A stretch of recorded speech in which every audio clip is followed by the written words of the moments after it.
Hi, I'm Anita Pierce and this is a full eyebrow blocking tutorial.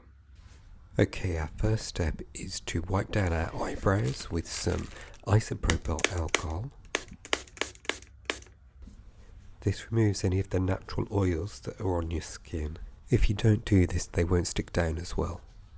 Now we're going to be using the Elmer's glue stick. It has to be the purple one. I have tried gluing my brows down with other types of Pritt stick and it does not work as well. Now you want to flatten your hairs down as tight to the skin as possible. You need to make sure that all of the hairs are covered in glue and that none of them are sticking up. This is Lola, the light of my life, and showing you the reason why I usually don't allow the cats in the room whilst I'm doing my makeup. Thanks, girl.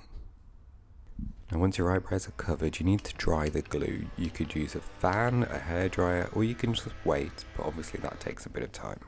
Not everybody does this, but I put layers of translucent powder in between each layer of glue. I really push the powder into the glue before it's almost dry. Really push the powder down and flatten the hairs as tight against the skin as you possibly can. It will still be a bit bumpy and textured at this point, but bear with me, after a few layers this will be smoothed out. Now because of that remaining texture we need to do another layer. Again, cover the eyebrow with glue, and then you want to wait for the glue to be slightly tacky but not completely dry. We need it like that so the powder will stick to it. Now, I use one of these flat-sided silicone sponges. I tap off as much of the product as possible, just a light dusting, and then I really push the powder into the skin. This helps fill in any of the gaps between the hairs with powder. It's best to wait for it to dry before brushing off any of the excess powder, and then we're going in with our third layer. Now this is a real tip for you.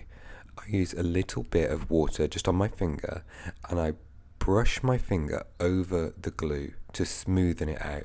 You should notice it go a little bit more purple as it gets wet. This smooths the glue out and gives you a skin-like texture.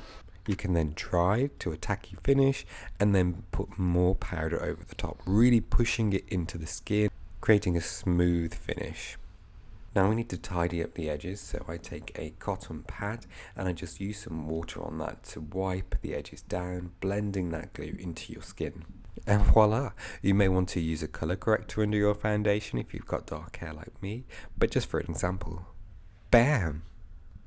Your brow is blocked.